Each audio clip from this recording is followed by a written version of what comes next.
मैं सरदार हूँ और ऐसी कई उदाहरणें हैं पंजाब के अंदर। अगर किसी मुस्लिम के पास कब्रिस्तान नहीं था तो सरदारों ने अपनी जमीन देके कब्रिस्तान बनाए। पहले मुस्लिम मारेंगे, फिर सिख मारेंगे, फिर क्रिश्चियन मारेंगे। ये आपकी सोच है और मैं बिल का विरोध करता हूं। मैं ज्यादा रेपुटेशन ना करते हुए सीधा बिल का विरोध करने के लिए खड़ा हुआ हूं। मैंने आज देश के गृह मंत्री का अच्छे तरीके से भाषण सुना और उन्होंने बार बार 2-3 बातों को ज्यादा जोर दिया। एक तो उन्होंने कहा कि विरोधी दल भ्रम फैला रहे हैं, मुसलमानों के बीच डर फैला रहे हैं। ये हमने फैलाया हुआ डर नहीं है। जब देश के मुसलमान को लगा कि देश में बीजेपी में 240 सांसदों में एक भी मुसलमान सांसद नहीं है, हमारे लिए जगह नहीं है, तो वो डरने लगा। जब आपने कब्रिस्तान की बात की, आपने शमशान घाट की बात की, तो वो डरने लगा। जब गोधरा हुआ, जब मुजफ्फरनगर हुआ, जब दिल्ली हुआ, जब हरियाणा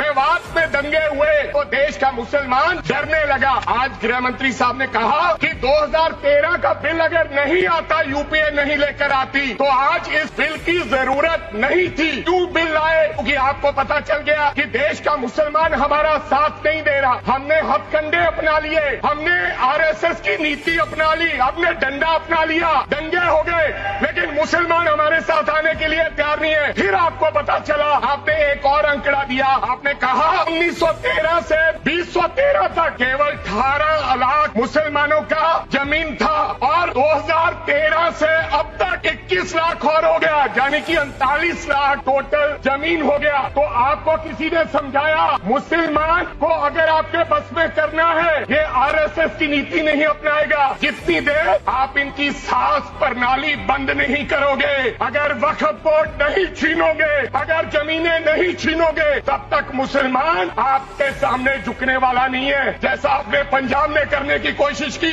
किसान झुका नहीं, पंजाब के लोग नहीं झुके, सिख नहीं झुके, तो आपने एमएसपी का झगड़ा अब तक डाला हुआ है कि किसान की सांस प्रणाली बंद कर दो तो पंजाब अपने आप झुक जाएगा। आर्थिक जब झुक जाएगा तो हमारी ईन मान लेगा और हमारे साथ आ जाएगा। आज गृह मंत्री साहब ने कहा गवर्नमेंट प्रॉपर्टी पर किसी का अधिकार नहीं है, पंचायत की जमीन कोई दान नहीं दे सकता है। मैं आपको इसके पीछे लोचा क्या है, 1947 में जब बंटवारा हुआ था, 47 से लेकर 1954 तक सारी प्रॉपर्टी गवर्नमेंट के नाम हो गई थी। उसके बाद 1954 में एक्ट बना, तो वो एक्ट में सर्वे हुआ 1961 to 1970। सर्वे किसने किया? कलेक्टर ने। अगर पंजाब की, हरियाणा की, हिमाचल की बात करूं तो डिविजनल कमिश्नर अंबाला बैठते थे, उन्होंने सर्वे किया, तहसीलदारों ने सर्वे किया, तो वक्फ बोर्ड को ये जमीन देने का काम किया। अब क्या हो गया? जैसे राहुल गांधी कर्नाटक में भाषण देते हैं, गुजरात में मुकदमा दर्ज होता है, सजा हो गई। गवर्नमेंट की प्रॉपर्टी तो 1947 और 1954 में तो सारी प्रॉपर्टीज गवर्नमेंट की थी। अब एक बंदा खड़ा होगा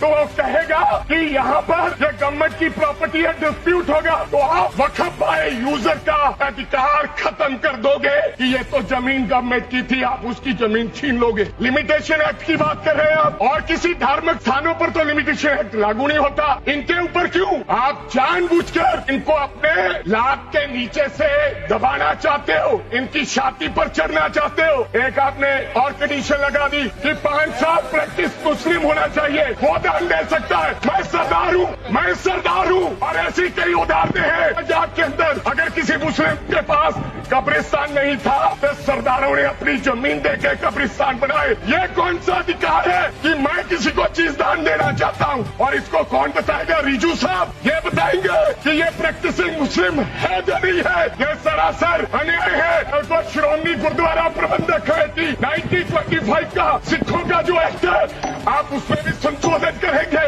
आपको लगता है पहले मुस्लिम मारेंगे, फिर सिख मारेंगे, फिर क्रिश्चियन मारेंगे? ये आपकी सोच है और मैं बिल का विरोध करता हूं।